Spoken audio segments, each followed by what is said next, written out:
Les lustres en cristal de la salle de réception brillaient d'un éclat aveuglant. Je me tenais à l'écart de la foule, une flûte à pied fin à la main, regardant Victor se faufiler parmi les invités, avec un verre de vin affichant un sourire doux et élégant. Ce soir-là, il portait un costume gris foncé que nous avions commandé ensemble chez un tailleur du Marais le mois dernier. Les boutons de manchette étaient mon cadeau pour notre 3e anniversaire de mariage. Mais ce n'était pas moi qui me tenais à ses côtés. Céline, vêtue d'une robe couleur champagne, au décolleté plongeant, tenait le bras de Victor et souriait comme un chat ayant avalé un pot de crème. Je reconnaissais cette robe. C'était la tenue que Victor avait rapportée de son voyage d'affaires à Milan le mois précédent. Je pensais que c'était un cadeau pour moi. Il s'est avéré que le cadeau c'était Céline et que la robe lui était destinée. J'ai ri froidement intérieurement, mais mon visage est resté impassible. En 3 ans de mariage, j'avais appris depuis longtemps à ne pas perdre la face en public. Cette soirée était le gala annuel de l'entreprise Lefebvre. Toutes les personnes présentes étaient des partenaires commerciaux influents. La mère de Victor, Béatrice Lefebvre, s'était démenée pendant 1 mois voulant faire de ce banquet l'événement mondain le plus prisé du tout Paris. Je me souviens comment avant-hier elle m'avait fait la leçon au téléphone, avec insistance, pour que je ne fasse pas honte à la famille Lefebvre. J'étais très curieuse de voir qui se couvrirait de honte ce soir. « Victor, presque tous les invités sont là. Ne devrions-nous pas passer à table ?» dit Céline d'une voix douce et tendre. Elle regardait Victor de bas en haut, et dans ses yeux on ne lisait qu'adoration et dépendance. Victor la regarda avec un sourire, hocha la tête, puis prit la main de Céline et se dirigea vers la table, située juste à côté de la table d'honneur. C'était la place réservée aux membres de la famille Lefebvre. Les parents de Victor y étaient déjà installés. Béatrice discutait en riant avec une mondaine assise à côté d'elle, tandis qu'Henri Lefebvre, la tête baissée, tapotait sur son téléphone. À cette table familiale, il y avait 6 places pour les parents de Victor. Pour Victor lui-même, pour Céline, pour la jeune sœur de Victor, Sophie, et une autre place qui m'appartenait de droit. Mais maintenant, devant cette place, se trouvait le sac à main de Céline, occupant l'espace. Je me tenais à 3 pas d'eux, et j'ai clairement vu Victor tirer la chaise pour Céline.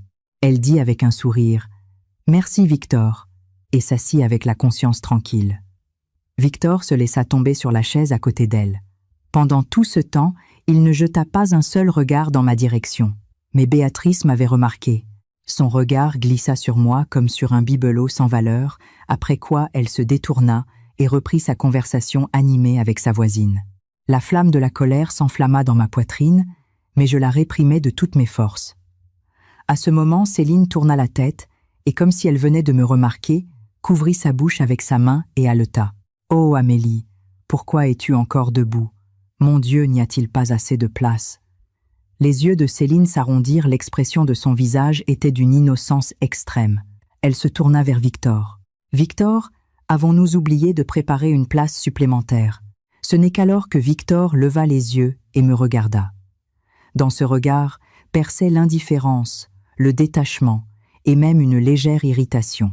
« Il y a une salle avec un buffet en bas, » dit-il. « Vas-y pour manger. En bas, il y a une salle avec un buffet. Il m'envoie en bas. » Mon mari légitime lors du banquet annuel de son entreprise ordonne à sa femme d'aller en bas, manger avec les employés ordinaires parce que sa secrétaire a pris ma place. J'ai serré le pied de mon verre si fort que mes ongles se sont enfoncés dans ma paume, provoquant un engourdissement douloureux. Les invités des tables voisines avaient déjà remarqué la scène et commençaient à chuchoter. Je n'avais pas besoin de tendre l'oreille pour comprendre de quoi ils parlaient. N'est-ce pas la femme du directeur général Lefebvre? Pourquoi la secrétaire est-elle assise à la table familiale alors qu'il n'y a pas de place pour la femme? Chut, tu fais trop de bruit. À ce moment, Béatrice se leva enfin et fit 2 pas dans ma direction. Arborant un faux sourire et baissant la voix, elle dit « Amélie, aujourd'hui nos partenaires commerciaux sont réunis. Céline sait boire et parler avec élégance. Assise à côté de Victor, elle l'aidera à divertir les invités. Et toi, tu ne sais pas faire ça. Tu vas juste rester assise là, à cligner des yeux en silence. Va plutôt en bas, grignote, quelque chose tu y seras plus à l'aise. » Elle parlait comme si elle se souciait de moi, mais je voyais le triomphe non dissimulé au coin de ses lèvres. Au cours de ces 3 années, Béatrice m'avait montré son mécontentement à maintes reprises.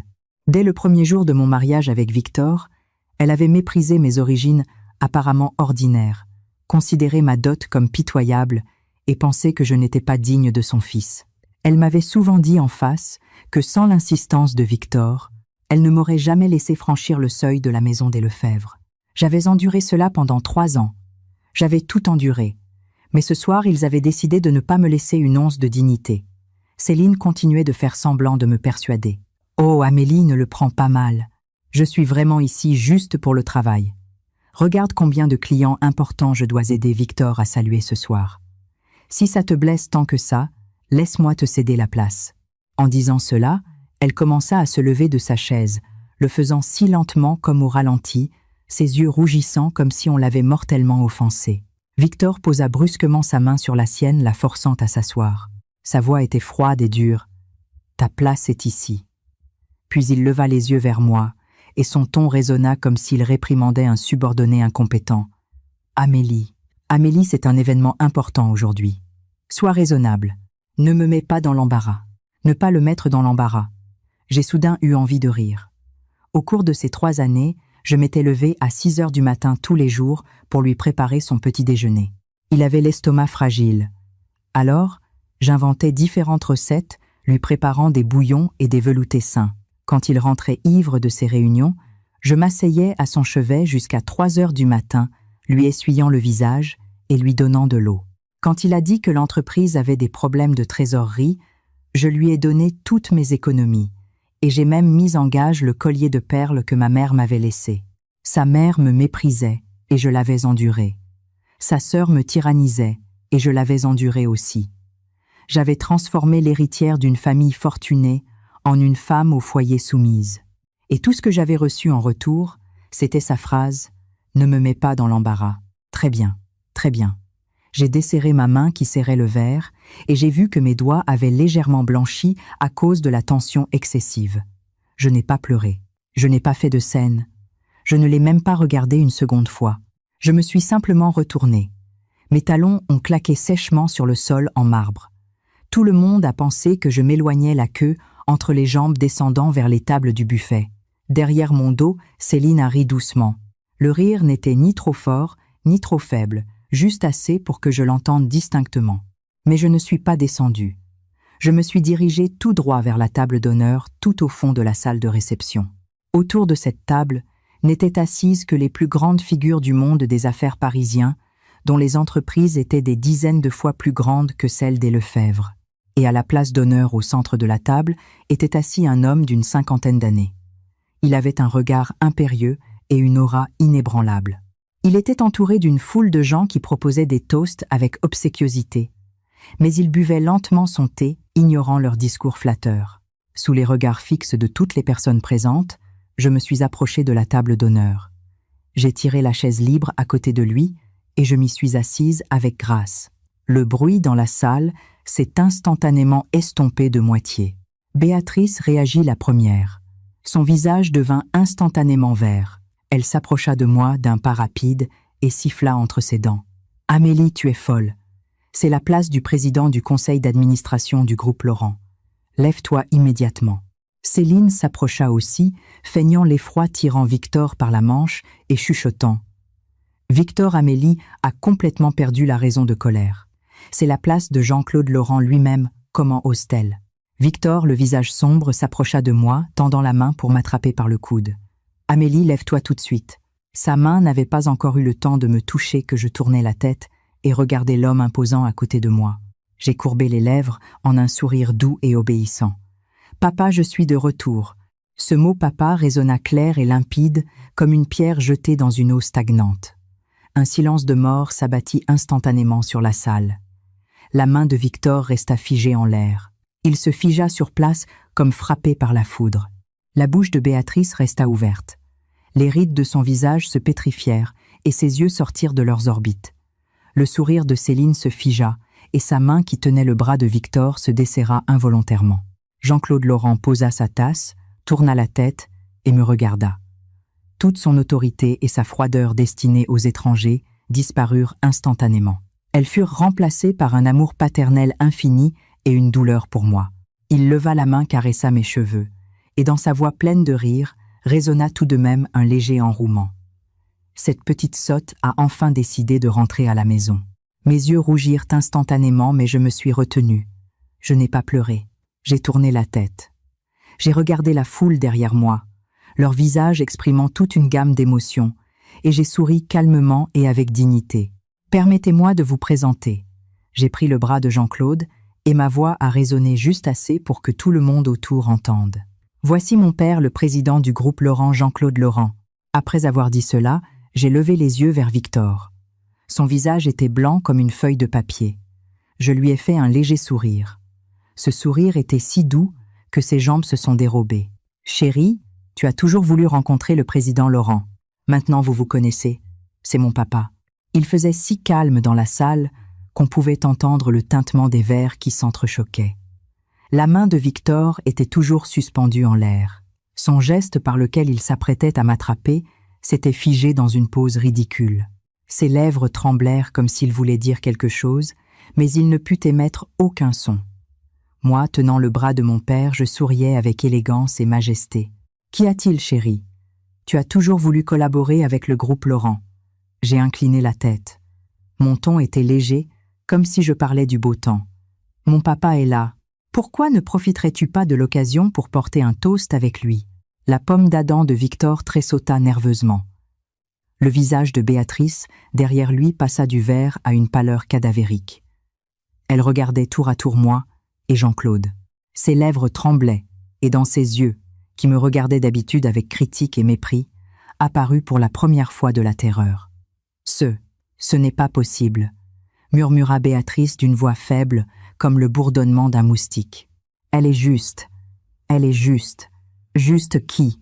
Jean-Claude prit la parole. Il ne prononça que quelques mots. Sa voix n'était pas forte, on aurait même pu la qualifier de calme. Mais la température dans la salle sembla chuter de plusieurs degrés.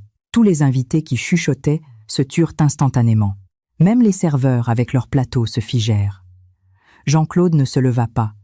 Il ne leva même pas les yeux vers Béatrice. Il tenait simplement sa tasse de porcelaine fine, soufflant légèrement sur la vapeur. Le tintement de la porcelaine fut vif et froid. « La fille de Jean-Claude Laurent a enduré des privations dans votre famille Lefebvre pendant 3 ans. » Il posa la tasse sur la table, leva enfin les paupières, et son regard contournant Victor tomba sur Béatrice. Sous ce regard, Béatrice recula involontairement d'un demi-pas. « Monsieur Laurent, tout cela est un malentendu. C'est un malentendu. » À ce moment, Henri sortit enfin de son état de choc, et sautant les marches se précipita vers nous. Son visage bouffi tremblait d'émotion. « Nous ne savions pas qu'Amélie était votre fille. Si seulement nous avions su. »« Si vous aviez su, vous l'auriez mieux traitée, » l'interrompit Jean-Claude, et dans sa voix résonna un léger sarcasme. Un sarcasme glacial. « Ma fille a-t-elle besoin que vous sachiez de qui elle est la fille pour mériter d'être traitée avec respect ?» Les mots restèrent coincés dans la gorge d'Henri. Son visage devint cramoisi. Je regardais son air pitoyable, mais je ne ressentais aucune joie, seulement de l'ironie. Pendant ces 3 années, Henri avait été un homme invisible dans la maison. Il écoutait tout ce que disait Béatrice et ne disait jamais un mot pour me défendre. Quand je passais la journée à m'affairer dans la cuisine, il mangeait la nourriture que j'avais préparée sans même lever les yeux. Quand Béatrice me réprimandait, il s'asseyait sur le canapé et lisait le Figaro comme s'il n'avait rien entendu. Et maintenant, il s'avérait qu'il savait s'inquiéter. Céline se tenait toujours à côté de Victor. Toute couleur avait quitté son visage. Sa main qui tenait Victor retomba définitivement. Elle se figea sur place comme clouée au sol, incapable de bouger. Ses lèvres remuèrent. Il semblait qu'elle voulait dire quelque chose. Je ne lui en laissais pas l'occasion. « Mademoiselle Céline ?» Je la regardais avec un doux sourire. « Vous venez de dire que vous étiez assise à côté de mon mari pour l'aider à divertir les invités. C'est bien cela. » Le visage de Céline pâlissait et rougissait tour à tour. Ses lèvres tremblèrent et elle parvint à dire « Amélie, appelez-moi Madame Laurent. » L'interrompis-je. Ma voix était aussi douce qu'une brise printanière. Après tout, mon nom de famille est Laurent. La même famille Laurent que le groupe Laurent. Le visage de Céline devint d'une blancheur mortelle, Mes mots s'adressaient à toutes les personnes présentes. Il y a 3 ans, en épousant Victor, j'avais utilisé le nom de jeune fille de ma mère et me faisais appeler Amélie Dubois. J'avais délibérément caché mon statut d'héritière de la famille Laurent pour vérifier si Victor m'aimait pour moi-même ou pour autre chose. 3 ans s'étaient écoulés et la réponse était devenue évidente. Il ne m'aimait pas, il n'aimait même pas Céline. Il ne s'aimait que lui-même et l'échelle qu'il pouvait gravir pour s'élever. À ce moment, Béatrice reprit enfin ses esprits. Elle prit une grande inspiration et sur son visage apparut de nouveau un faux sourire qui donnait des crampes aux mâchoires. « Ma petite Amélie, ma chère belle-fille. » Elle fit un pas en avant, tendant les mains pour me prendre par les paumes. « Regarde-toi. Comment as-tu pu cacher cela à maman pendant tant d'années? Nous sommes de la même famille. Pourquoi être si en colère? Parlons calmement. » Je reculai, évitant ses mains. La regardant avec un sourire, je dis « Tout à l'heure, quand vous m'envoyiez en bas dans la salle commune, vous ne disiez pas que nous étions une famille ?»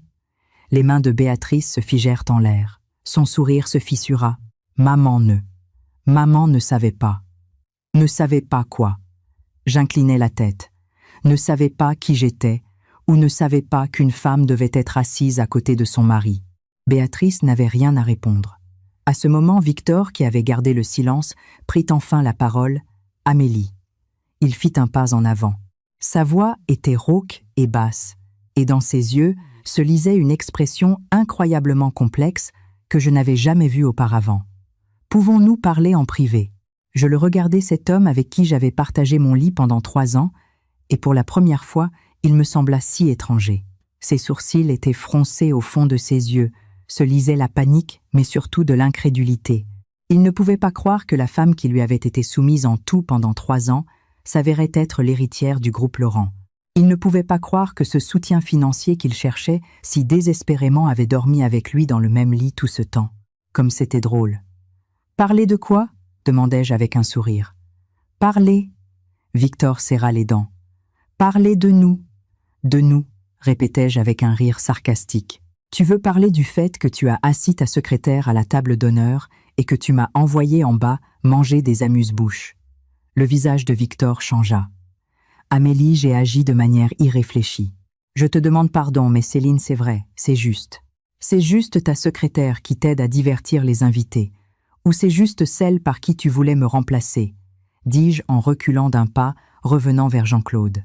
Victor ouvrit la bouche, mais ne trouva rien à répondre. Céline se précipita pour parler. « Amélie, vous avez tout mal compris. Il n'y a vraiment rien entre Victor et moi. Je suis juste. » En parlant, elle rougit de nouveau, se donnant l'air d'une innocence mortellement offensée. Ce tour fonctionnait sur Victor, mais pas sur moi. Mademoiselle Céline, me tournai-je vers elle sans me départir de mon sourire. Qu'il y ait eu quelque chose entre vous, ou non, cela m'est égal. Pour l'instant, une seule chose m'importe. Vous avez pris ma place. Vous vous êtes assise à côté de mon mari. Vous avez mis la robe qu'il vous a offerte et vous avez payé avec sa carte de crédit secondaire. Comment comptez-vous payer pour tout cela? Les larmes de Céline restèrent suspendues à ses cils. Elle était stupéfaite. Quelle robe, quelle carte? Elle tenta instinctivement de tout nier. La robe couleur champagne que vous portez est une édition limitée d'une boutique exclusive de l'avenue Montaigne. Prix 5 000 €. Je l'ai jaugée de la tête aux pieds. Il l'a achetée quand il est allé en voyage d'affaires à Milan le mois dernier. Lors de ce voyage, il est parti seul sans moi et à son retour, il m'a dit qu'il n'avait rien ramené. Le visage de Céline devint définitivement blanc. Les pupilles de Victor se contractèrent brusquement. « Amélie, comment le sais-tu? Comment je le sais ?» J'ai ri et j'ai tourné mon regard vers lui. C'est moi qui trie tous les relevés bancaires chaque mois. Tu pensais que je ne savais pas combien d'argent tu avais dépensé pour Céline. J'avais juste la flemme de demander. Le visage de Victor se couvrit de plaques. Il pâlit, puis verdit. Ses lèvres tremblèrent et il parvint seulement à dire « Tu me surveillais ?» Je l'ai regardé comme si j'avais entendu la meilleure blague du monde. « Tes relevés arrivent chez nous. J'ai simplement ouvert les enveloppes.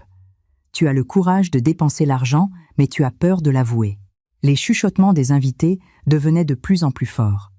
Cette élite des affaires, bien qu'elle n'osât pas regarder ouvertement, tendait l'oreille. Qui n'aurait pas envie d'écouter les ragots sur l'héritière du groupe Laurent? À ce moment, Jean-Claude se leva. Dès qu'il fut debout, le bruit dans la salle s'estompa de nouveau. Jean-Claude n'était pas très grand, mais son aura impérieuse d'homme, habitué à commander, forçait les autres à se sentir involontairement insignifiants. Ça suffit. Il fit un geste de la main parlant d'un ton aussi désinvolte que s'il discutait du temps qu'il fait. « Amélie, rentrons à la maison avec papa. » Puis il regarda Victor. Son regard était lourd. Il n'y avait ni colère, ni même de mécontentement, juste une froide indifférence, comme s'il regardait un espace vide. « Monsieur Lefebvre, » dit-il, « continuez votre banquet. » À cette appellation de Monsieur Lefebvre, le sang quitta le visage de Victor. Jean-Claude ne le regarda plus. Il me prit par la main et me conduisit vers la sortie de la salle de réception. Je marchais à ses côtés et mes talons claquaient nettement sur le marbre. Alors que nous passions devant Béatrice, elle tendit soudain la main et m'attrapa par le poignet. « Amélie », dans sa voix, on entendait des larmes. « Tu ne peux pas partir. Tu es la belle-fille de la famille Lefebvre. Comment peux-tu partir avec ton père ?» Je me suis arrêtée et j'ai regardé sa main. Sous l'effet de la tension, les jointures de ses doigts avaient blanchi. Ses ongles s'enfonçaient dans mon poignet, provoquant une douleur sourde. « Lâchez-moi », ai-je dit. La voix n'était pas forte, mais Béatrice retira sa main comme si elle s'était brûlée. Je l'ai regardée. Cette belle-mère, qui pendant 3 ans m'avait traité avec un mépris glacial, se tenait maintenant là, avec les yeux rouges, et le maquillage coulant l'air tout à fait pitoyable. Mais aucune corde ne vibra dans mon âme. « Madame Lefebvre », ai-je dit avec un sourire, « adieu ». Puis j'ai pris le bras de Jean-Claude, et sans me retourner, je suis sortie de la salle de réception.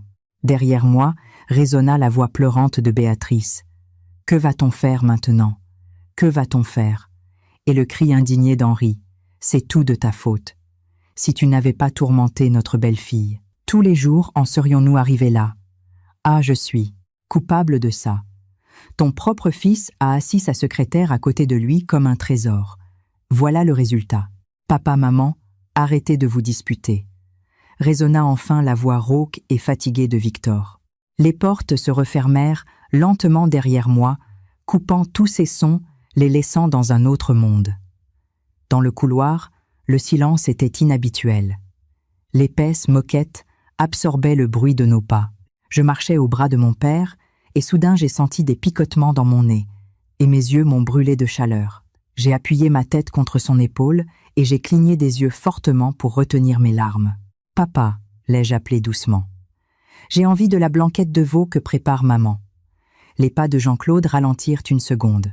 Puis, il tendit la main et caressa mes cheveux très légèrement, exactement comme quand j'étais enfant et qu'il me berçait avant de dormir. « Ta mère savait que tu allais rentrer, et elle la prépare depuis ce matin, » dit-il. « Elle a dit qu'elle a fait tout le marché de Passy pour choisir les meilleurs morceaux de veau et les petits oignons. Pendant que ton frère allait te chercher, elle est restée près de la cuisinière à surveiller la cocotte. » J'ai pouffé de rire, mais les larmes ont tout de même coulé sur mes joues. « Allons-y, » dit Jean-Claude. « À la maison. »« Oui, à la maison. » Lorsque nous sommes rentrés à notre hôtel particulier de Neuilly-sur-Seine, maman, comme on pouvait s'y attendre, s'affairait dans la cuisine. Avant même d'entrer, j'ai senti l'arôme réconfortant de la blanquette de veau. Cette odeur a traversé 3 longues années et m'a instantanément ramené en enfance. Maman est sortie de la cuisine avec une assiette sans même enlever son tablier. En me voyant, elle eut immédiatement les larmes aux yeux. « Tu as maigri. » Elle a pris mon visage dans ses mains et a commencé à l'examiner sous tous les angles. « Tu as tellement maigri. Ton menton est devenu tout pointu. Dans cette famille, Lefebvre, il ne te nourrissait pas ou quoi? » « Maman. » J'ai serré ses mains avec un sourire. « Je sais cuisiner moi-même. Je ne serai pas morte de faim. »« Tu sais cuisiner ?» Maman écarquilla les yeux. « Quand tu vivais à la maison, tu ne savais même pas faire cuire un œuf sur le plat. Tu cuisinais pour ces Lefebvre. » En disant cela, elle s'assombrit. Jean-Claude, debout à côté, toussa mais ne dit rien. Maman m'a regardé pendant 3 secondes, puis a posé l'assiette sur la table ou a détaché son tablier, l'a jeté sur le dossier d'une chaise et a dit d'un ton froid « Les Lefebvre prennent trop de liberté. » Elle n'a pas crié. Elle n'a pas tapé du poing sur la table. Elle a juste prononcé cette phrase. Mais je connaissais ma mère. Plus elle était calme, plus sa fureur était grande. Il y a de nombreuses années, Un concurrent s'était permis une insolence à l'égard de mon père lors d'une réception. Maman avait dit de ce même ton « Je ne veux plus voir cet homme ». 3 mois plus tard, l'entreprise de ce concurrent avait définitivement disparu du marché parisien. « Maman, mangeons d'abord », ai-je dit. « La blanquette va refroidir, elle sera moins bonne. » Maman m'a regardé, n'a rien dit de plus sur les Lefebvre et est allée chercher les couverts. La table croulait sous mes plats préférés. Outre la blanquette, il y avait du saumon fumé d'Écosse, du magret de canard, des gougères maison et du foie gras. Maman avait préparé chaque plat de ses propres mains. Je m'étais souvenu du goût de chacun d'eux pendant toutes ces 3 années. J'ai baissé la tête et j'ai pris une bouchée. La vapeur chaude a enveloppé mon visage, et mes yeux ont de nouveau piqué. « Amélie ». Jean-Claude a posé sa fourchette et m'a regardé. « Qu'as-tu l'intention de faire ?» Je savais qu'il ne me demandait pas si la nourriture était bonne. J'ai reposé ma fourchette, essuyé ma bouche avec une serviette. « Papa demain contacte pour moi l'avocat Maître Dumont. » Jean-Claude a haussé un sourcil. « Je veux divorcer », ai-je dit calmement. « Je ne veux pas un centime des biens de Victor. Mais chaque euro qu'il a dépensé pour Céline au cours de ces 3 années fait partie de la communauté de biens. Je veux tout récupérer jusqu'au dernier centime, c'est tout. » Puis j'ai sorti mon téléphone et j'ai composé un numéro. À l'autre bout, on a rapidement décroché. Une voix respectueuse a prononcé « Madame Laurent, quelles sont vos instructions ?» C'était le directeur Moreau, le directeur général de l'hôtel de luxe où se déroulait le banquet ce soir-là. Moreau travaillait dans l'hôtellerie depuis 20 ans et le groupe Laurent était le principal actionnaire de leur hôtel. « Directeur Moreau », ai-je prononcé lentement en remuant mon verre. « Ce soir, l'entreprise Lefebvre organise un banquet chez vous. Il y a une invitée nommée Céline. Vérifiez son historique de dépenses. » « C'est déjà vérifié, Madame Laurent. » La voix de Moreau s'est faite plus basse. « Cette mademoiselle Céline a réservé la suite exécutive principale ce soir au nom du directeur général Lefebvre. Le paiement est mis sur le compte de leur entreprise. De plus, le mois dernier, elle a séjourné à l'hôtel à 3 reprises. Le schéma était le même. Ma main s'est figée. La suite exécutive. En 3 ans de mariage, Victor n'avait jamais loué une telle chambre pour moi. Lors de notre lune de miel, nous avions logé dans une chambre standard d'un hôtel bon marché. Béatrice disait que l'économie était une vertu. Et maintenant, il réservait des chambres de luxe pour Céline, faisant preuve d'une générosité inouïe. « Directeur Moreau, faites-moi une faveur. Sortez les registres d'enregistrement de la chambre pour ce soir et envoyez-moi des captures d'écran. Et aussi, j'ai fait une pause. Informez la sécurité qu'une fuite de secrets commerciaux a eu lieu lors du banquet ce soir. Il faut tirer cela au clair. » Compris, Madame Laurent. J'ai raccroché et j'ai continué à manger. Maman, assise à côté, me regardait sur le point de dire quelque chose, mais finalement, elle n'a pas pu s'en empêcher et a demandé « Amélie, cette Céline, elle est Victor. » « Maman, l'ai-je interrompu avec un léger sourire. « Je ne veux pas t'encombrer avec ces saletés. » Maman a pincé les lèvres et n'a plus posé de questions. 1 heure plus tard, Moreau m'a rappelé. « Madame Laurent, la sécurité a déjà appréhendé mademoiselle Céline. Elle tentait de transférer une forte somme depuis les comptes de l'entreprise. Lefebvre, mais notre système a bloqué le virement. De plus, on a trouvé dans son téléphone de nombreuses copies de documents internes de l'entreprise Lefebvre, y compris des listes de clients et des propositions commerciales. Je me suis adossée au canapé, et les coins de mes lèvres se sont étirés vers le haut. La police a-t-elle déjà été prévenue? Pas encore. Nous attendons vos ordres. Prévenez-les, ai-je dit. L'espionnage industriel et le montant du vol sont importants. Cela relève tout à fait du pénal. J'ai raccroché et j'ai posé le téléphone sur la table basse. Dehors, l'obscurité de la nuit s'était épaissie. Le vent d'automne faisait bruisser les feuilles jaunes des platanes dans la cour de l'hôtel particulier. Je me suis calé contre le coussin et j'ai fermé les yeux.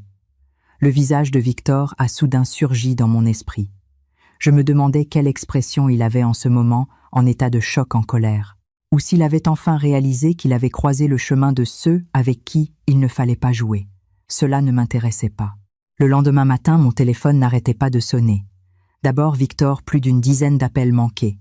Je n'ai répondu à aucun. Puis Béatrice a appelé 5 appels manqués. Je les ai ignorés aussi. Enfin, Henri a appelé une seule fois et j'ai décroché. Amélie. Ah, ma petite Amélie, tu réponds enfin. La voix d'Henri semblait précipitée et effrayée. La secrétaire Céline a été arrêtée. La police dit qu'elle est soupçonnée de fraude commerciale. Victor devient fou en ce moment. Tu ne pourrais pas.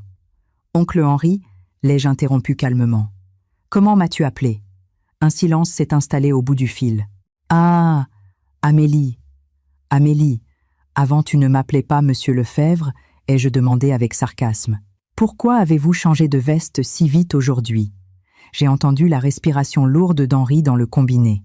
Pendant un long moment, il n'a pas pu dire un mot. C'est sur mon ordre qu'on a dénoncé Céline à la police. Je me suis installée plus confortablement dans le fauteuil, coinçant le téléphone entre mon épaule et mon oreille, et je me suis versé une tasse de thé. Elle a eu l'audace de voler des secrets commerciaux de l'entreprise Lefebvre. Elle doit donc avoir le courage d'en assumer les responsabilités. Oncle Henri, vous devriez me remercier de vous aider à nettoyer votre entreprise de ces rats. Mais Victor dit que ces documents ne sont pas des secrets, juste des listes de clients et des devis ordinaires. J'ai éclaté de rire. Oncle Henri, vous êtes aussi un homme d'affaires. Pensez-vous vraiment que les listes de clients et les devis ne constituent pas des secrets commerciaux? Il vaut, si vous le souhaitez, je peux demander à l'équipe juridique du groupe Laurent de vous donner une consultation détaillée sur cette question. Henri a définitivement perdu l'usage de la parole. J'ai pris une gorgée de mon thé. C'était un thé noir de collection que maman avait infusé spécialement pour moi. Il avait un arrière-goût long et agréable. Et encore une chose, j'ai reposé la tasse. Hier, Céline a réservé la meilleure suite de l'hôtel aux frais de votre entreprise. Cela est classé comme un détournement de fonds sociaux. J'ai déjà demandé à ce qu'on imprime les relevés de compte. Quand on en arrivera au divorce, tout cela figurera comme preuve. Le divorce. La voix d'Henri s'est brusquement brisée en un cri. « Amélie, tu vas divorcer de Victor. » « Et vous pensiez quoi ?» ai-je répondu par une autre question. « Pensez-vous vraiment que je vais retourner chez les Lefebvre? Retourner pour cuisiner à nouveau, pour vous laver les vêtements de votre femme et ramasser derrière votre fils les traces qu'il laisse avec d'autres femmes. » Un long silence s'est installé à l'autre bout du fil. Puis Henri a dit « Amélie, ces 3 dernières années, notre famille a été coupable envers toi. » Sa voix est soudain devenue telle qu'il semblait avoir vieilli de 10 ans. Mais je n'ai rien ressenti. Les excuses tardives sont comme du thé refroidi. Le goût est amer et âpre, et il n'y a aucun plaisir. Oncle Henri transmettait un mot à Victor qu'il prépare l'accord de divorce. Demain, j'enverrai quelqu'un le chercher, et qu'il n'aille plus au bureau. Ce matin, le groupe Laurent a initié une procédure d'acquisition de l'entreprise Lefebvre. Quoi? Les plus gros clients de votre entreprise sont les fournisseurs du groupe Laurent, ai-je expliqué calmement. Victor pensait qu'il attirait ses clients grâce à ses propres talents toutes ces années. En réalité, derrière tout cela, il y avait mon frère. Mon frère a dit que, puisque je n'envisageais plus de vivre dans votre famille, il n'y avait aucun sens à vous laisser ses clients. Henri a définitivement sombré dans le silence. Puis, la communication a été coupée. Soit il avait raccroché, soit le signal avait été perdu. J'ai posé le téléphone et je me suis approché de la fenêtre. Les feuilles du platane dans la cour avaient déjà à moitié jauni. Le soleil d'automne perçait à travers les branches parsemant le sol d'or. Maman arrosait les fleurs dans la cour en fredonnant un air. Papa était assis dans un fauteuil en osier et lisait le journal, jetant de temps en temps à maman des regards si tendres qu'ils ne collaient absolument pas avec son image de requin impitoyable des affaires. Je me suis soudain souvenu d'une soirée il y a 3 ans. Victor et moi venions de nous marier. Il m'avait emmené au mariage d'un ami. Là, quelqu'un lui avait demandé ce que faisait sa femme. Il avait hésité et avait dit « Elle reste à la maison, elle s'occupe du ménage. » Il avait dit cela d'un ton tel qu'il semblait parler d'une femme de ménage engagée. À ce moment-là, mon cœur s'était serré, mais je n'avais rien dit. Je pensais que, tant qu'il me traitait bien, ce que pensaient les autres n'avait pas d'importance. Mais maintenant, je savais que même sa bonne attitude était une imposture. Pendant que je réfléchissais, le téléphone a sonné de nouveau. Cette fois, un court message de Victor est arrivé. Une seule ligne, Amélie, pouvons-nous nous voir? Je t'en supplie. J'ai regardé ce message et une fatigue sourde et incompréhensible a soudain envahi mon âme. En 3 ans, il n'avait jamais utilisé le mot supplie, et maintenant il me suppliait. Mais ce n'était pas moi qu'il suppliait, c'était mon statut. Pas Amélie, mais la fille de Jean-Claude Laurent. J'ai effacé le message sans rien répondre, puis j'ai composé un autre numéro. Maxime, ai-je dit, comment ça se passe avec l'entreprise Lefebvre? La voix grave de mon frère s'est fait entendre. Ne t'inquiète pas, le processus est lancé. Ils avaient déjà des problèmes de trésorerie. Les 3 plus gros clients ont annulé leurs commandes simultanément hier. Aujourd'hui, les banques serrent aussi la vis sur les crédits. D'ici 1 mois maximum, les Lefebvre devront déposer le bilan. 1 mois, c'est trop long, ai-je dit. 2 semaines. Maxime a ri. D'accord, 2 semaines. J'ai raccroché et j'ai continué à regarder les feuilles de platane dans la cour. Le vent a soufflé et les feuilles sont tombées comme une pluie dorée. Victor est resté debout devant la grille de notre hôtel particulier toute l'après-midi. Je l'ai regardé depuis la fenêtre du premier étage. Il se tenait devant le lourd portail en fer forgé de la résidence des Laurent. Son costume était froissé. Sa cravate avait disparu, on ne sait où. Le vent avait ébouriffé ses cheveux, et sur son visage était figée une expression si pitoyable que je ne lui avais jamais connue. La pluie d'automne a commencé brusquement. Vers 3 heures de l'après-midi, le ciel s'est assombri d'un coup et de grosses gouttes se sont abattues avec fracas sur le sol. Victor n'avait pas de parapluie et il est resté sous l'averse. L'eau coulait sur ses cheveux trempant sa veste. Il était trempé jusqu'aux os ressemblant à un chien errant jeté à la rue. Mais il ne partait pas et ne s'abritait pas de la pluie. Il restait simplement devant la grille et regardait vers la fenêtre du premier étage. Je savais qu'il me voyait. Je n'ai pas tiré les rideaux. Notre gouvernante Marguerite est entrée pour verser du thé, a hésité un peu et a dit doucement « Madame, ce monsieur Lefebvre est là depuis plus de 3 heures. La pluie est si forte, être qu'il ne faudrait pas. » J'ai tourné la page du livre que je tenais. Ça lui plaît de rester là. Qu'il y reste. Marguerite n'a rien ajouté, a posé la théière et est sortie. Une demi-heure plus tard, mon père est revenu. La limousine noire de Jean-Claude s'est arrêtée devant la grille. Le chauffeur lui a ouvert la porte en tenant un parapluie au-dessus de lui. Dès que Victor a vu la voiture de mon père, il s'est précipité vers elle. Mais les gardes du corps l'ont arrêté à 3 pas de distance. « Papa, c'est dire Monsieur Laurent. Monsieur Laurent, laissez-moi voir Amélie. Je vous en supplie. » La voix de Victor perçait à travers le mur de pluie rauque et désespéré. Jean-Claude se tenait sous le parapluie et regardait Victor avec une expression totalement indifférente. « Monsieur Lefebvre, dit-il, je ne me souviens pas d'avoir un fils comme vous. » Puis il a contourné Victor et s'est dirigé vers le portail. Victor a essayé de se précipiter à sa suite, mais 2 vigiles l'ont fermement pris par les bras. Il se débattait sous la pluie. Sa voix se brisait en un cri qui se transformait en supplique. « Amélie, Amélie, sors me voir. J'ai quelque chose à te dire. Écoute-moi. » J'ai fermé mon livre d'un coup sec, je me suis levé et je me suis approché de la fenêtre. La pluie inondait la vitre d'un torrent continu. La silhouette de Victor se déformait à travers ce rideau d'eau comme sur une peinture gâchée. J'ai ouvert la fenêtre. L'odeur de la pluie, de la terre mouillée et de l'herbe a frappé mon visage. Voyant que j'avais ouvert la fenêtre, Victor a semblé devenir fou. Il s'est arraché des mains des gardes accourus jusqu'à la grille de fer et s'est accroché au barreau à 2 mains, me regardant de bas en haut. « Amélie » sa voix se noyait dans le bruit de la pluie. « Tu as enfin accepté de m'écouter. Écoute, Céline est vraiment juste ma secrétaire. Il n'y a rien entre nous.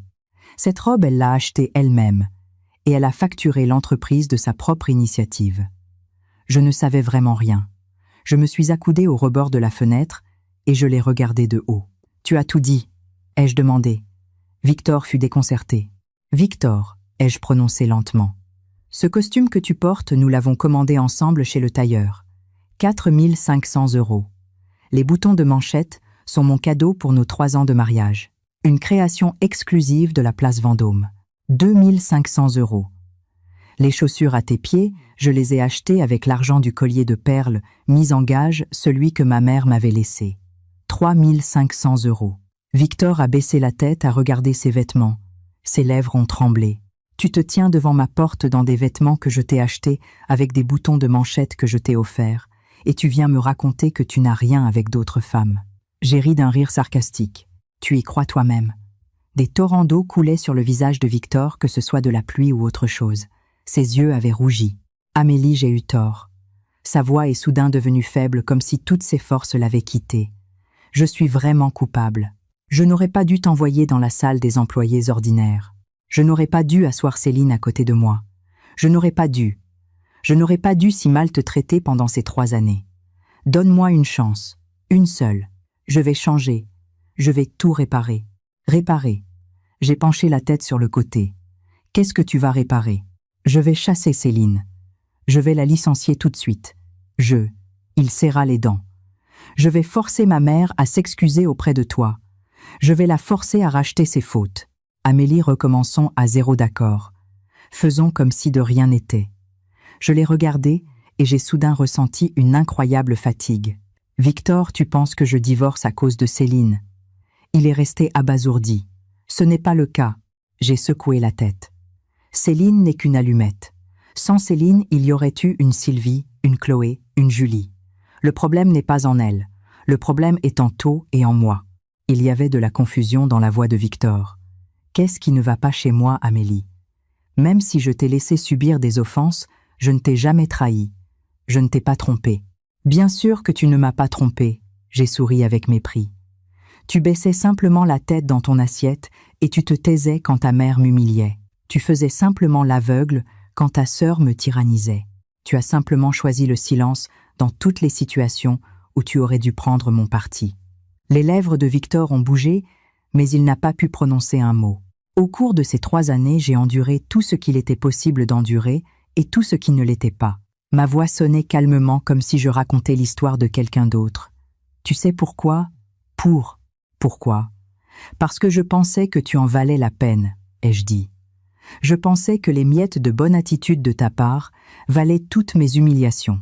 Mais hier soir, j'ai compris tu n'en vaux pas la peine. Les mains de Victor ont glissé des barreaux de fer. Il s'est effondré dans une flaque d'eau comme si on lui avait retiré la colonne vertébrale. Amélie, sa voix m'est parvenue à travers le bruit de la pluie sourde et pleine de désespoir. Pars, ai-je dit. L'accord de divorce sera livré à ton entreprise demain.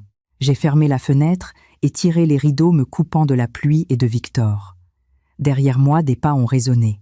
En me retournant, j'ai vu mon père debout dans l'encadrement de la porte avec 2 tasses de thé chaud.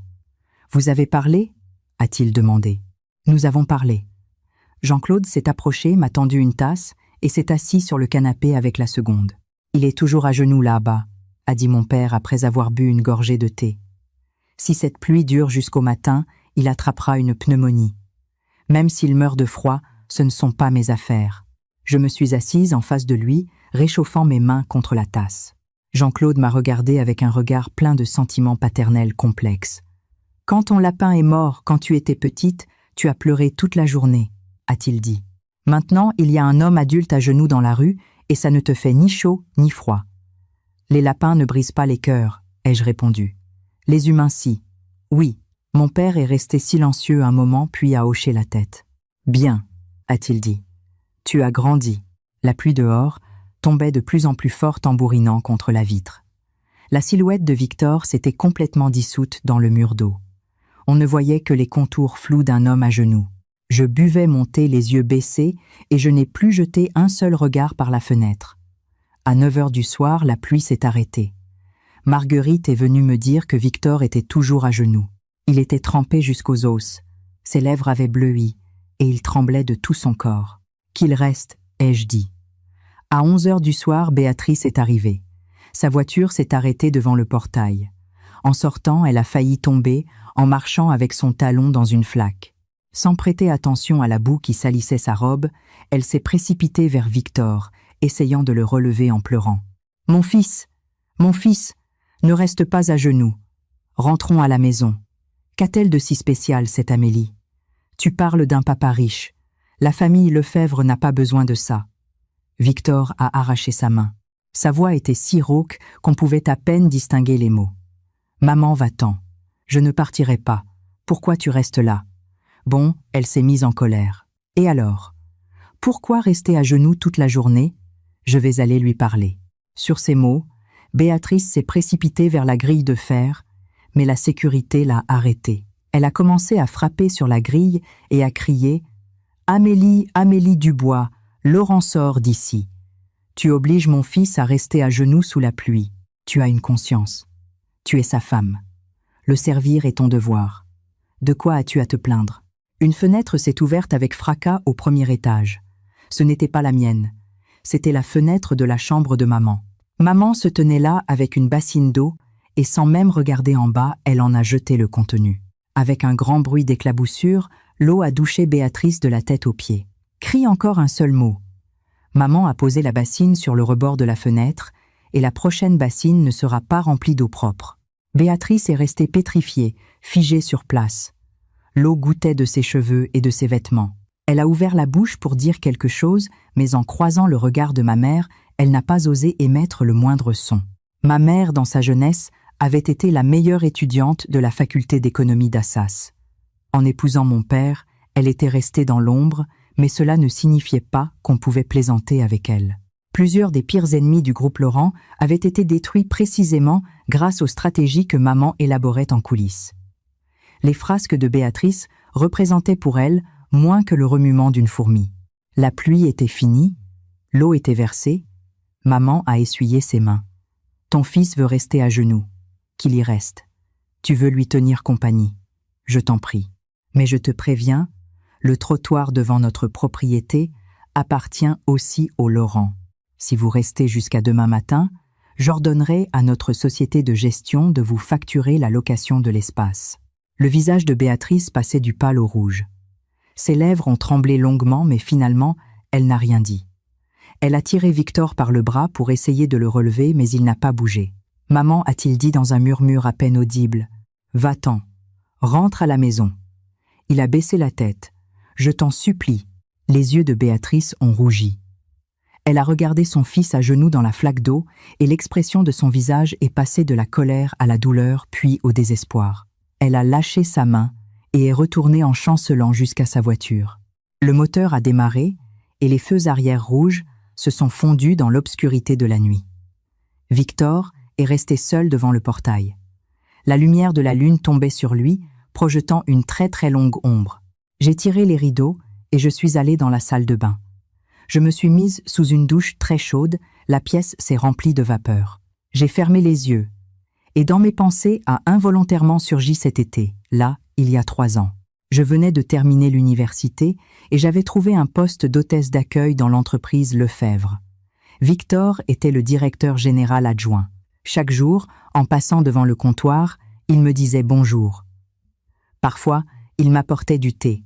Parfois, quand je restais tard au travail, il me commandait à dîner.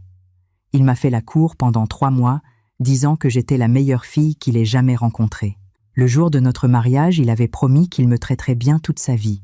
À l'époque, je l'avais cru. L'eau s'est arrêtée. Je me suis essuyée. J'ai mis mon pyjama et je suis sortie de la salle de bain. L'écran de mon téléphone sur la table de nuit s'est allumé. Un message de Victor Amélie. « Pardonne-moi. Je t'attendrai devant ton portail jusqu'à ce que tu acceptes de me voir. » J'ai effacé le message, j'ai éteint la lumière et je me suis mise au lit. Dehors, la lune brillait de 1000 feux.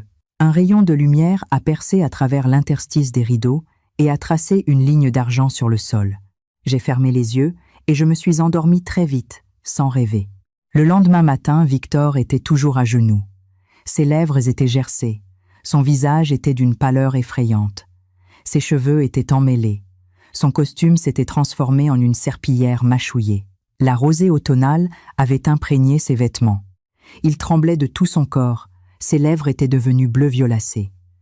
J'ai passé un moment à la fenêtre à le regarder, puis je suis descendue. Marguerite préparait le petit déjeuner. En me voyant, elle a jeté un regard hésitant vers la porte. « Madame, il y a monsieur Lefebvre. Emballe-moi mon petit déjeuner pour l'emporter, » ai-je dit, et appelle l'avocat. Marguerite a été interloquée une seconde, puis a hoché la tête. J'ai ouvert les portes en grand. Le soleil du matin m'a ébloui. L'air sentait encore l'humidité après la pluie de la veille. En entendant le bruit de la porte qui s'ouvrait, Victor a brusquement levé la tête. Dans ses yeux a brillé une lueur d'espoir. « Amélie !»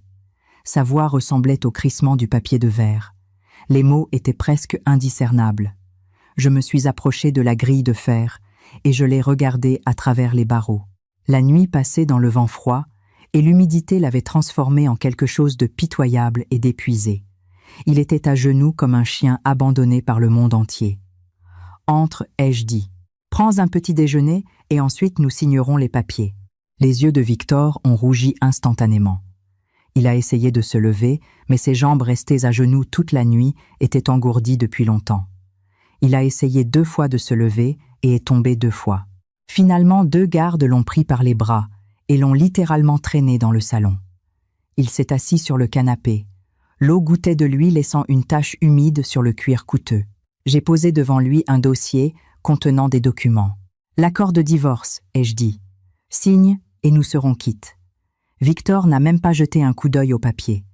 Il m'a regardé avec des yeux rouges comme ceux d'un lapin. Ses lèvres tremblaient. « Amélie, Amélie, n'y a-t-il? N'y a-t-il vraiment plus rien à réparer? Non, je peux changer. » Sa voix tremblait. « Je peux vraiment changer. Je ferai tout ce que tu diras.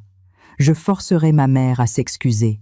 Je forcerai Céline à quitter Paris pour toujours. Laisse-moi. Laisse-moi recommencer à te faire la cour d'accord. » Je me suis adossé au canapé et je l'ai regardé. Les yeux de Victor étaient rouges, le blanc couvert d'un réseau de capillaires. Ses yeux étaient caves. En une nuit, il semblait avoir vieilli de 10 ans. Ses doigts s'agrippaient à ses genoux. Ses jointures avaient blanchi. Un léger tremblement le parcourait. J'avoue que l'espace d'une fraction de seconde, mon cœur a vacillé. Après tout, j'avais aimé cet homme pendant 3 ans. Mais cette pitié s'est évaporée à sa phrase suivante. « Amélie, il a serré les dents. Si tu insistes pour divorcer, alors l'entreprise. » J'ai ricané. Voilà donc ce que c'était. Il se souciait toujours de son entreprise. Qu'y a-t-il avec l'entreprise? Ai-je demandé, connaissant parfaitement la réponse. Ton frère a rompu les contrats hier. Les banques exigent un remboursement anticipé des crédits. La voix de Victor est devenue basse et sourde. Amélie, tu ne peux pas faire ça. Cette entreprise, c'est l'œuvre de toute la vie de mon père. Tu ne peux pas. Je ne peux pas. L'ai-je interrompu en me penchant légèrement en avant. Victor, quand tu m'as envoyé manger au buffet ordinaire, quand ta mère m'appelait une roturière, quand ta sœur me forçait à laver son linge, as-tu pensé une seule fois qu'il y avait des choses que tu ne pouvais pas faire? Le visage de Victor a blanchi. Comment la famille Lefebvre m'a traité pendant ces 3 ans, tu le sais très bien. Je me suis rejeté en arrière. Je n'ai jamais réglé mes comptes avec vous, non pas parce qu'on peut s'essuyer les pieds sur moi, mais parce que j'avais la flemme de me salir. Mais maintenant, je ne veux plus endurer. Et qu'est-ce que vous allez me faire? Victor a baissé la tête. Ses épaules tremblaient légèrement. Donc, a-t-il exhalé d'une voix rauque. Tu veux te venger? Me venger. J'ai secoué la tête. Non, je suis juste venu reprendre ce qui m'appartient. J'ai tourné l'accord à la dernière page et j'ai pointé du doigt la case pour la signature « Signe ». La main de Victor tenait le stylo tremblant si fort que la plume a tressauté plusieurs fois sur le papier, mais il n'a pas pu écrire son nom. « J'ai une condition », a-t-il soudain dit en levant les yeux vers moi. « Je signe, mais tu renonces à l'entreprise. Tu n'es pas en position de me poser des conditions. » Victor, ce n'est pas moi qui ai décidé d'absorber votre entreprise, ai-je répondu calmement. C'est une décision du conseil d'administration du groupe Laurent. Vos plus gros clients sont nos fournisseurs. Maintenant que la collaboration est rompue, les liquidités sur vos comptes suffiront pour 2 semaines maximum. Même si je ne vous touche pas, les banques vont vous dévorer. Le visage de Victor est devenu définitivement gris. Ses lèvres tremblaient. Tu avais tout planifié depuis le début. Planifié? J'ai éclaté de rire. Victor, si j'avais eu un plan, je ne me serais pas mariée avec toi il y a 3 ans. Pourquoi penses-tu que j'ai caché mon nom et suis entrée dans votre famille, pour le mépris de ta mère, pour les brimades de ta sœur, ou pour que tu me laisses seule à la maison des semaines entières pendant que tu traînais avec d'autres femmes dans les soirées parisiennes? Victor n'avait rien à répondre. Je vous ai simplement donné 3 ans. J'ai attendu que vous découvriez qui j'étais, mais vous n'avez pas voulu. Vous étiez trop occupé à vous essuyer les pieds sur moi, et vous n'avez même pas daigné ouvrir les yeux pour voir qui était devant vous. Je me suis levé et me suis approché de la fenêtre. Toute la cour était parsemée de feuilles de platane. Elles formaient un épais tapis doré. Le soleil perçait à travers les branches nues, jouant avec les reflets sur le feuillage tombé. « Signe », ai-je dit, sans me retourner. « Si tu signes, tu conserveras au moins une once de dignité. Si tu ne signes pas, la nouvelle de la faillite de votre entreprise sera dans tous les journaux demain.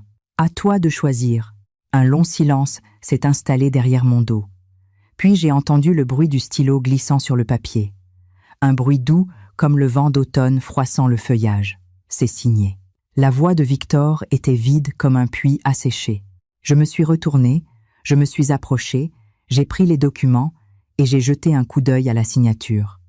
Tordue tremblante, ne ressemblant pas du tout à son écriture ample habituelle. Bien, j'ai fermé le dossier. « Tu peux y aller. » Victor s'est levé. Ses jambes tremblaient encore. Il a dû s'appuyer sur l'accoudoir pour tenir debout. Il m'a regardé, ses lèvres ont bougé comme s'il voulait dire quelque chose pour la fin. « Amélie, je... » « Il n'est pas nécessaire de s'excuser, » l'ai-je interrompu. Certains mots ne sont prononcés que pour soulager sa propre conscience. Ils n'ont aucune utilité pour les autres. Les mots sont restés coincés dans sa gorge. Il n'a rien dit de plus. Il s'est retourné et s'est dirigé pas à pas vers la sortie. Tout près de la porte, il s'est arrêté. Sans se retourner, il a dit doucement « Pendant ces 3 ans, je t'ai vraiment aimé. » La porte s'est fermée. Je suis resté là, l'accord de divorce entre les mains, les doigts légèrement serrés. « Je sais », ai-je dit dans le vide du grand salon. « Mais ton amour ne vaut vraiment pas cher. » Personne ne m'a répondu. Seul, les feuilles de platane derrière la fenêtre bruissaient dans le vent. Je me suis approchée du canapé et me suis assise, posant les documents sur la table basse. Marguerite a apporté une tasse de lait chaud et l'a posée délicatement devant moi. « Madame, ça va, ça va. » J'ai pris la tasse et bu une gorgée. Je ne me suis jamais sentie aussi bien. Le téléphone a sonné. C'était mon frère. « Amélie, la procédure d'acquisition est terminée. Le conseil d'administration vient d'approuver la résolution. Et encore une chose, le procès de Céline a eu lieu ce matin. Les preuves étaient irréfutables. Elle a plaidé coupable en plein tribunal. Combien a-t-elle pris? Vol de secrets commerciaux à grande échelle, 3 ans. Et elle a balancé un autre détail intéressant en plein tribunal. Lequel? Elle a dit qu'elle était enceinte de Victor. Ma main tenant le téléphone s'est figée. Tu es sûre? Elle l'a dit en plein tribunal, oui. Et elle a même fourni un certificat médical. C'est vrai que la question de savoir si ce bébé est de Victor reste ouverte. Elle était très intime avec 2 autres directeurs de l'entreprise. Victor, quand il l'a appris, est devenu vert de rage. Il a exigé un test de paternité sur le champ. J'ai gardé le silence un instant, puis j'ai éclaté de rire. « Parfait », ai-je dit. Maintenant, la vie amusante commence pour les Lefebvre. Ce n'est pas encore le plus amusant. Il y avait de la jubilation dans la voix de mon frère. Maman a dit que nous célébrerions ça, ce soir on va au restaurant. Rentre tôt. Je suis déjà à la maison. Je sais que tu es à l'hôtel particulier. Je veux dire, rentre dans ta vraie famille. J'ai raccroché et le sourire n'a pas quitté mes lèvres pendant un long moment. Le soleil brillait fort par la fenêtre. Le sol était parsemé d'or. Je me suis adossée au canapé tenant la tasse de lait chaud dans mes mains et j'ai soudain ressenti une incroyable légèreté dans tout mon corps. 3 ans. Enfin, je n'avais plus à rien supporter. Le 3e jour, après la signature des papiers du divorce, Béatrice s'est pointée, et pas seule. Elle avait amené Henri avec elle. Il se tenait dans le salon de notre maison. Béatrice portait une robe bordeaux foncée avec une épaisse couche de poudre sur le visage qui, cependant, ne pouvait pas cacher ses cernes sombres. Les cheveux d'Henri avaient à moitié blanchi. Il se voûtait et se tenait derrière sa femme comme un écolier fautif. J'ai demandé à Marguerite de leur verser du thé. Béatrice ne s'est pas assise et n'a pas pris de tasse. Elle est restée debout. Me regardant, les muscles de son visage ont tressailli. Puis elle est tombée lourdement à genoux. Ses genoux ont heurté le sol en marbre avec un bruit sourd. « Amélie !» La voix de Béatrice tremblait de larmes. Ses yeux avaient rougi. « Je t'en supplie. Je t'en supplie au nom des 3 années où nous avons été belle-mère et belle-fille. Épargne notre famille. » Je me tenais là, une tasse de thé à la main, regardant Béatrice à genoux. Je n'aurais même pas pu imaginer une telle scène. Pendant 3 ans, cette femme ne m'avait regardé que de haut en bas. Elle méprisait mes origines. Elle méprisait ma dot. Elle méprisait le fait que je ne savais pas tenir des conversations mondaines. Elle méprisait le fait que je ne lui donnais pas d'enfant. Devant ses proches, elle m'appelait la ramassée de la rue et devant ses amis, la fille facile. Et maintenant, elle était à genoux devant moi et m'appelait Amélie. J'ai posé la tasse et me suis mise sur le côté, refusant d'accepter ses supplications à genoux. « Madame Lefebvre, vous vous êtes trompée d'adresse. » Je ne me suis pas trompée. Les larmes roulaient sur les joues de Béatrice, creusant 2 sillons dans la couche de poudre. « Amélie, je sais que tu as souffert pendant ces 3 ans. C'est moi qui suis entièrement responsable.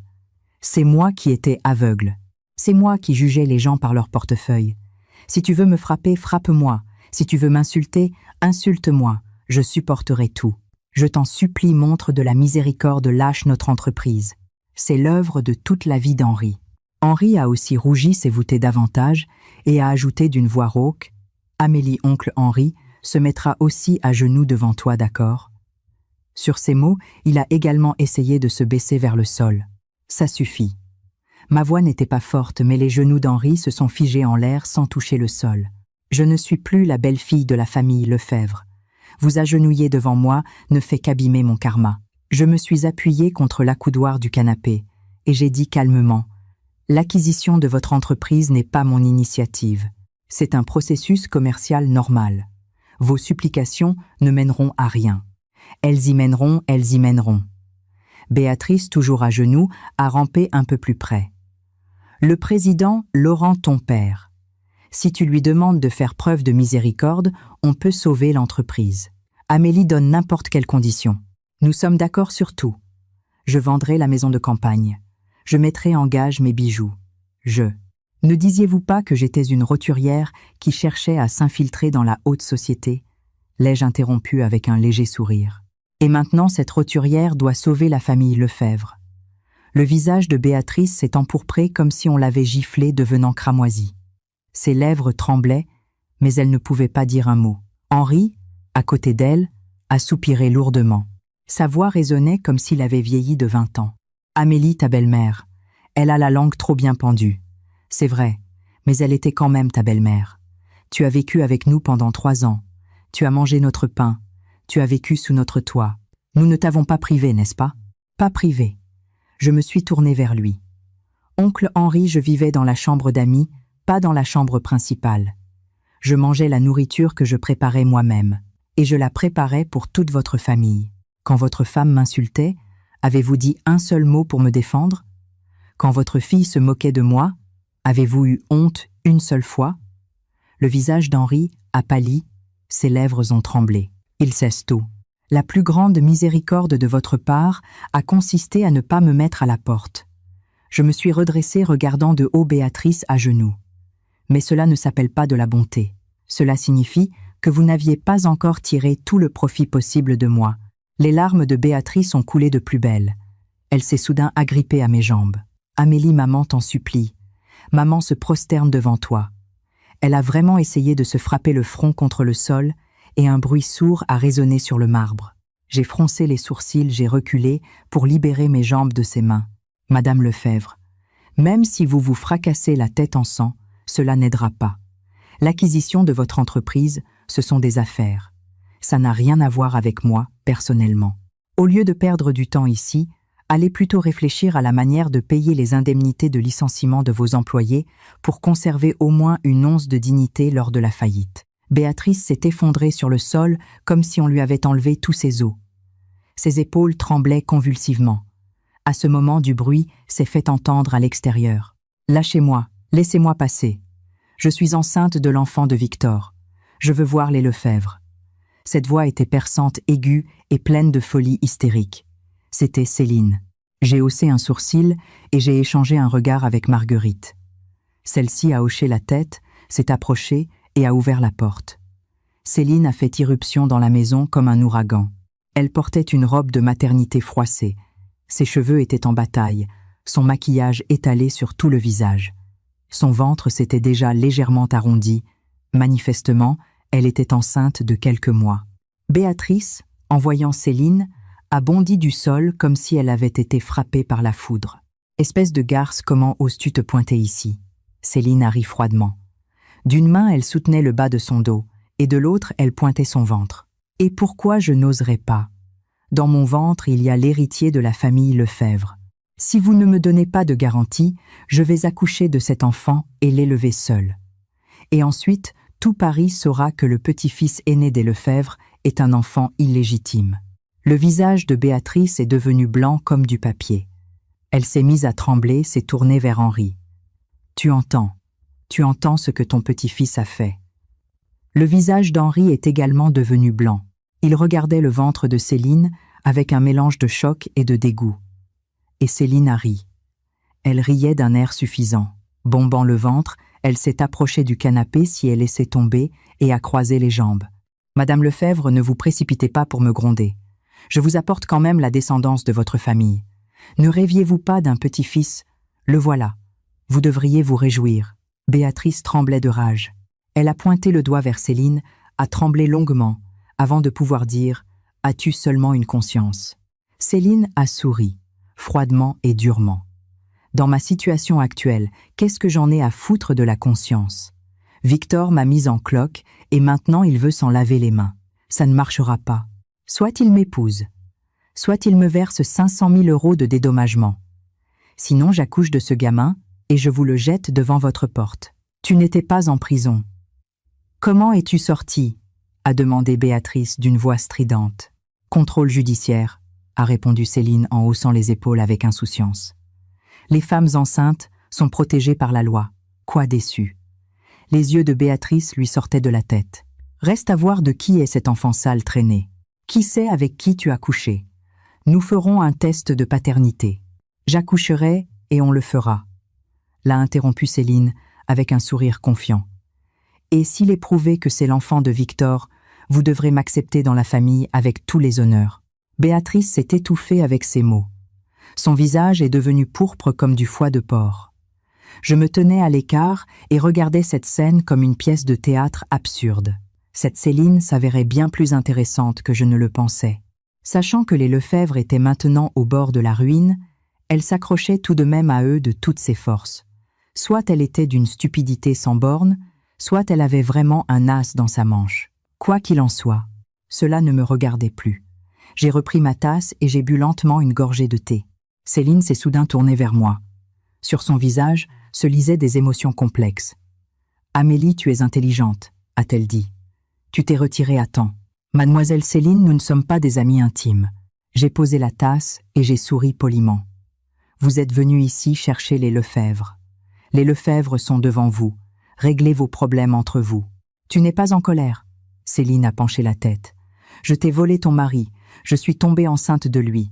Tu ne me détestes pas. »« Te détester, j'ai ri. »« Céline, c'est toi qui devrais me détester. Si j'avais révélé ma véritable identité, plutôt penses-tu que tu aurais eu la moindre chance de t'approcher de Victor? Tu pensais être une briseuse de ménage machiavélique qui avait réussi, mais en réalité tu n'es qu'un pion qui s'est fait écraser. Si Victor avait su que sa femme était la fille de Jean-Claude Laurent, il ne t'aurait même pas regardé. » Le visage de Céline a enfin changé. Elle m'a regardé pendant 3 secondes, puis a ri bizarrement. « Amélie, tu as raison. » Elle s'est levée et s'est tapoté le ventre. C'est pour ça que maintenant il ne me reste plus qu'à m'accrocher à ça. Peu importe à quel point les Lefebvre s'appauvrissent, un chameau mort reste plus grand qu'un cheval. Je dois m'assurer un minimum d'avenir. Sur ce, elle s'est retournée et s'est dirigée vers la sortie. En passant devant Béatrice, elle s'est arrêtée exprès et lui a chuchoté quelque chose à l'oreille. Le visage de Béatrice a instantanément perdu ses dernières couleurs. Céline est partie fière comme un général après la victoire. Béatrice s'est figée sur place, puis elle a soudain éclaté en sanglots sonores. Elle s'est affaissée sur le sol, a frappé le marbre de ses poings comme une folle, son hurlement perçant, donnant la chair de poule. Pourquoi, mon Dieu? Pour quel péché notre famille a-t-elle mérité cela? Henri se tenait à côté d'elle. Il a tendu la main pour la relever, mais l'a retirée à mi-chemin. Il a levé les yeux vers moi. Dans son regard se lisait une supplique. « Amélie, tu ne pourrais pas. Amélie, Amélie, tu ne pourrais pas. » Je me suis levée, je me suis approchée de la fenêtre et je leur ai tourné le dos. Marguerite raccompagne nos invités. Marguerite s'est approchée et a poliment fait un geste vers la sortie à Henri. Les pleurs de Béatrice se sont progressivement éloignés jusqu'à être coupés par la porte qui se fermait. Je me tenais à la fenêtre et je regardais le platane dans la cour. La plupart des feuilles étaient déjà tombées. Celles qui restaient étaient accrochées aux branches brillant d'un éclat doré comme des pièces de monnaie. Marguerite est revenue dans le salon et a demandé doucement « Madame, ça va ?»« Ça va. » Je me suis retournée et je lui ai souri. Je ne me suis jamais sentie aussi bien. Le téléphone a vibré. Un message de Victor. Une seule ligne. Les résultats de l'expertise sont arrivés. L'enfant n'est pas de moi. Céline m'a trompée. J'ai lu le message, je l'ai effacé, puis j'ai bloqué le numéro de Victor pour toujours. Par la fenêtre, le soleil se couchait lentement. Les nuages à l'horizon se teintaient d'une couleur rouge dorée. Incroyablement beau. 2 mois plus tard, les lumières scintillaient dans la salle de réception du dernier étage d'une tour de la Défense. Aujourd'hui avait lieu la première réception officielle après l'acquisition de l'entreprise Lefebvre par le groupe Laurent, ainsi que la cérémonie de ma nomination au poste de vice-présidente du groupe. Toute l'élite des affaires parisiennes était présente. Des centaines de personnes remplissaient la luxueuse salle. Je me tenais devant un miroir en pied, ajustant une dernière fois le bas de ma robe. Le miroir reflétait une jeune femme, dans une longue robe en velours noir, qui dénudait les clavicules. Autour de mon cou brillait un collier de diamants, un cadeau de mon père. Mes cheveux étaient relevés, dégageant la ligne gracieuse de mon cou. Le maquillage était impeccable et sévère, et le rouge à lèvres d'un rouge classique. Pour la première fois depuis 3 ans, je m'habillais ainsi. Il y a 3 ans, en épousant Victor Béatrice, s'était plainte que la robe de mariée était trop chère et m'avait forcé à louer une robe usagée d'une ancienne collection. Au mariage, elle avait dit que j'avais l'air de me marier pour la 2e fois. À l'époque, je m'étais tue. Maintenant, je pouvais porter ce que je voulais. Petite sœur. La voix de mon frère a résonné derrière moi. Je me suis retournée et j'ai vu Maxime adossé au chambranle de la porte. Il portait un costume bleu nuit impeccable, sa cravate nouée à la perfection. Beau gosse. Je l'ai jaugé du regard. Tu as repéré quelqu'un aujourd'hui. Je te présente.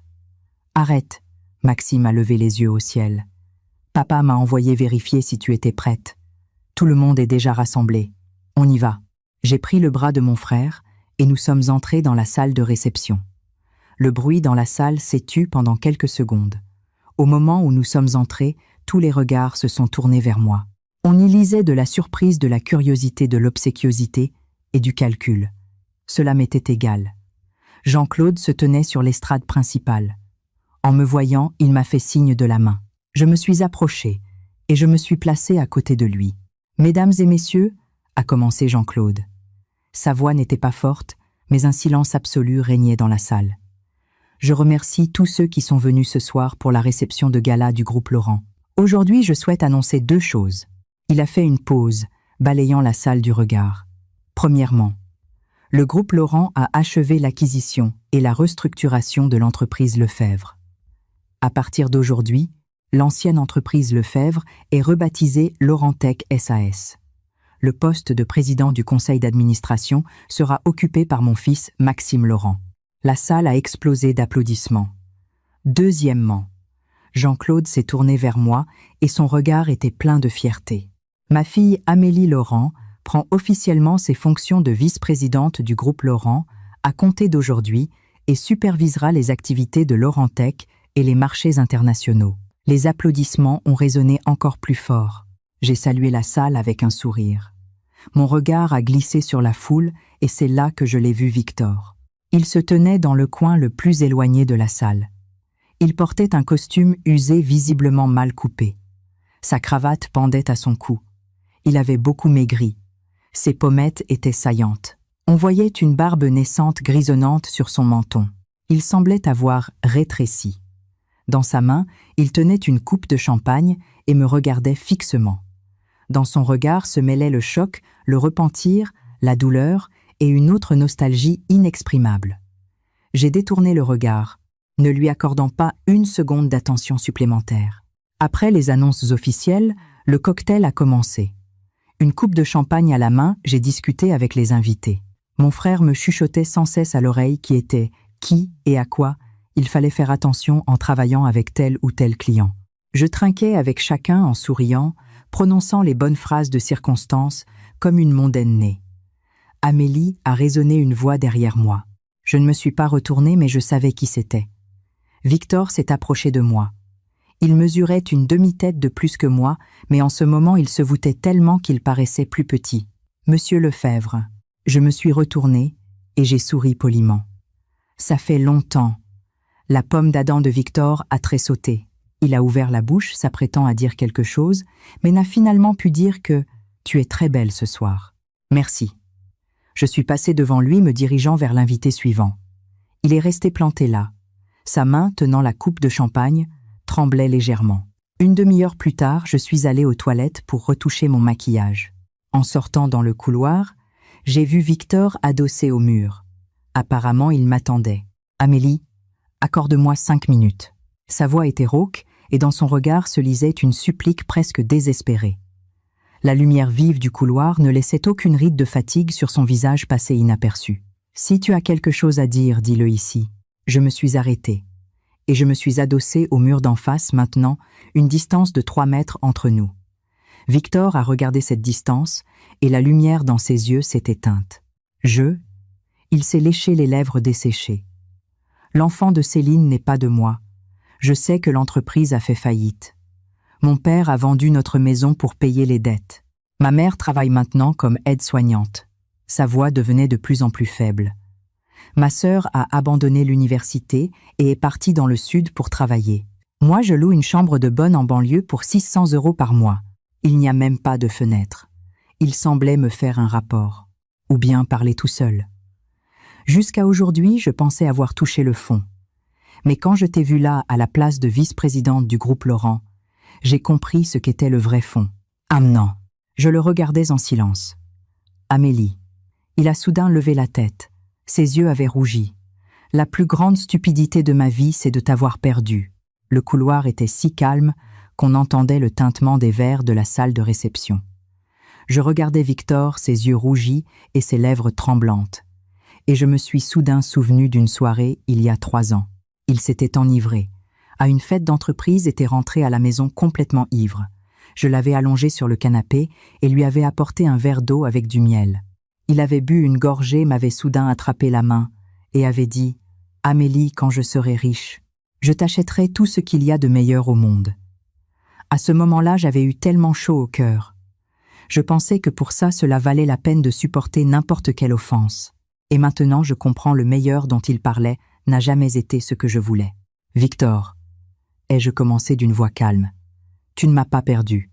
C'est toi-même qui es parti. » Il a vacillé comme s'il avait reçu un coup dans la poitrine. Quand tu me faisais la cour, tu disais que tu m'aimais pour ma douceur et ma soumission. Quand ta mère se moquait de moi, tu t'attendais à ce que je reste douce et soumise. Quand tu as assis Céline à la table d'honneur, tu comptais aussi sur ma douceur et ma soumission. J'ai fait un pas en avant. Mes talons ont claqué sur le sol. Mais tu n'as jamais pensé que ma soumission n'était pas une faiblesse. C'était ma patience. Amélie, je ne supporte plus rien, l'ai-je interrompu. Pas parce que je suis la fille de Jean-Claude Laurent, mais parce que j'en ai assez. Je mérite qu'on me porte au nu pas, qu'on s'essuie les pieds sur moi. Les larmes de Victor ont enfin coulé. Il a baissé la tête. Ses épaules ont été secouées de tressaillements convulsifs. Il ressemblait à un sac vide et éventré. Je l'ai regardé une dernière fois. Je me suis retournée et je me suis dirigée vers les portes de la salle de réception. « Amélie !» m'a-t-il crié dans le dos. Sa voix s'est brisée en un sanglot. Je ne me suis pas retournée. Aurais-je encore une seule chance dans cette vie? Je me suis arrêtée, mais je ne me suis pas tournée. Victor, ai-je dit, certains chemins n'ont qu'un seul sens. Il n'y a pas de retour en arrière. Puis j'ai poussé les portes de la salle de réception et je suis entrée. La salle bourdonnait toujours. L'élite menait des conversations mondaines avec ses coupes. Les serveurs se faufilaient entre les invités. Personne ne savait ce qui s'était passé dans le couloir et personne ne s'en souciait. Mon frère m'a vu et s'est approché me tendant une coupe de champagne fraîche. « Tout va bien, tout va bien !» J'ai pris la coupe et bu une gorgée. Parfait. Il m'a tapoté l'épaule. « Oui, papa a demandé que tu te prépares. C'est le moment de la cérémonie de signature du contrat. Tu es l'héroïne principale. » Compris. Je me suis approché de l'immense baie vitrée panoramique. Sous moi s'étendait tout Paris. Les lumières brillaient. Le flot des voitures ressemblait à une rivière de lumière. Cette ville scintillait dans la nuit. Il y a 3 ans, j'étais une étrangère dans cette ville. En cachant mon nom, j'étais entrée dans la famille Lefebvre, pensant avoir trouvé un port sur lequel je pourrais m'appuyer toute ma vie. 3 ans plus tard, ce port s'est effondré. Mais j'ai trouvé quelque chose de bien plus important moi-même. Le téléphone a vibré. J'ai reçu un message du numéro de Béatrice. J'y ai jeté un coup d'œil furtif. Elle écrivait qu'elle regrettait la façon dont elle m'avait traitée et espérait que je trouverais le temps de lui rendre visite. Elle écrivait qu'elle travaillait comme aide-soignante, qu'elle lavait le linge d'une dizaine de personnes chaque jour et que ses mains étaient couvertes de crevasses. J'ai marqué le message comme lu et je l'ai effacé. Le téléphone a vibré de nouveau. Cette fois, c'était de Victor, juste quelques mots. « Je te souhaite un avenir brillant ». J'ai regardé ces mots pendant 3 secondes, puis j'ai définitivement bloqué son numéro lui aussi. Dans la vitre panoramique se reflétait ma silhouette. Robe de velours noir, collier de diamants, lèvres rouges. Je me tenais là, une coupe de champagne à la main, comme une reine qui vient d'être couronnée. Amélie m'a appelé mon père. La cérémonie commence. J'arrive. Je me suis retournée et j'ai marché sur mes talons vers la table recouverte de velours rouge. Chacun de mes pas était assuré, chaque empreinte était nette. Derrière moi restaient les millions de lumières de la ville nocturne, et devant moi s'étendait ma propre route. Une phrase m'est soudain revenue à l'esprit. Les blessures que tu reçois deviennent l'os le plus solide de ton corps, et cet os te soutiendra pour que tu puisses parcourir les chemins que les autres ne sont pas capables de franchir. Sur la table, le logo du groupe Laurent brillait sous les projecteurs. J'ai pris le stylo et sur la dernière page du contrat, j'ai apposé ma signature Amélie Laurent, vice-présidente du groupe Laurent. À partir d'aujourd'hui, c'est un nouveau départ.